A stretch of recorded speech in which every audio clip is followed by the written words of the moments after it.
Hello everybody and welcome to a new episode of Process Mapping. My name is Jurgen Moors, and for those people who joined in the other episodes, especially in the last three, they know that we tackled by now three of the major process maps that you can find out there. Still three to go. And which three did we tackle? We talked about the basic process map, the high-level process map, and the detailed process map. And please keep that in mind because you will use it in the following of this episode. Which type of process map will we discuss today? We will discuss about swimming lanes. Now, why would you use swimming lanes in an organization or institution or a corporation?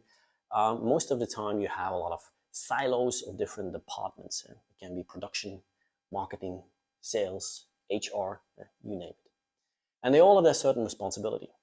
But a process typically doesn't care. They go from when you take a certain starting point and a certain ending point, it can perfectly be possible that they have moved throughout these different departments with certain process steps or certain decisions. That's perfectly possible.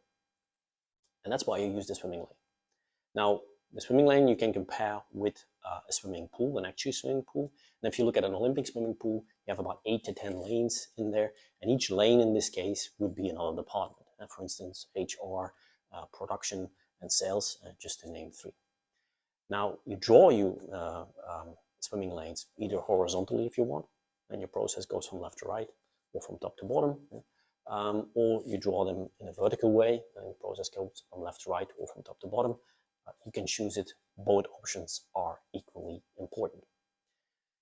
Now, when tackling swimming lanes, you add, of course, an additional complexity, because when you move through your process, at a certain point in time, it moves from one department to another department, or two departments at the same time. So we start, for instance, with something in HR and we move to both production and sales at the same time, meaning the visual picture becomes a lot more complicated.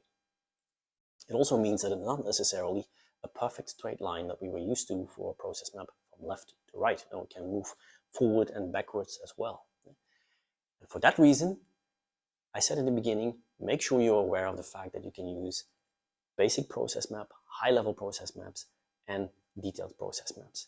When you make a swimming lane or when you decide to make swimming lanes, I really urge you to start with the basic, because the basic makes sure that you have a rather limited amount of process steps, and then you add the high level, and then you add the detailed. Otherwise, the picture becomes so complex that it will be possible that once you move a detailed process map immediately into a swimming lane detailed process map, nobody understands the pictures anymore.